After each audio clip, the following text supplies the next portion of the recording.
सातत्याने विरोधकांकडून आरोप होत असताना धनंजय मुंडेंचे सहकारी आणि ओबीसी नेते यांच्या समर्थनार्थ ते समोर आल्याचं पाहायला मिळालं। नेमकं कोणत्या नेत्यांनी काय म्हटलंय जाणून घेऊया।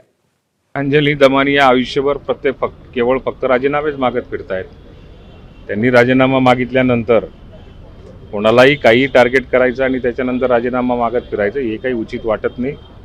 मुंडे साहेबांचा याच्यामध्ये काडी मात्र कुठे काही संबंध येत नाही। केवळ कार्यकर्ता म्हणून त्याच्यावर आरोप करायचा आणि राजीनामे मागायचं म्हणजे राजकीय नेत्यांनी घडायचं तरी कसं, काम करायचं तरी कसं? ठीक आहे, एखादा जर का दोषी असेल तर नक्की त्याला टाळलंही पाहिजे आणि त्याच्यासोबत कुठल्या प्रकारचं त्याला मदतही नको झाली पाहिजे। मला आत्मविश्वास आहे की धनंजय मुंडे साहेब या बाबतीमध्ये चोख त्यांनी उत्तर आतापर्यंत दिलेलं आहे की जो दोषी असेल त्याला त्याच्यावर नक्की कारवाई करावी। दोषी नसताना एक महाराष्ट्रातलं ओबीसी नेतृत्व, त्या नेतृत्वाला बदनाम करण्याचा हा प्रयत्न आहे असं आम्हाला वाटते। एक धनंजय मुंडे एक वजनदार नेतृत्व या महाराष्ट्रामध्ये ओबीसींचं आहे।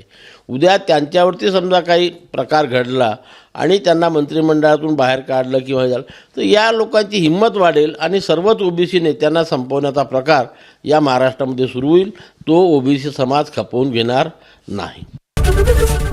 एबीपी माझा, उघडा डोळे बघा नीट।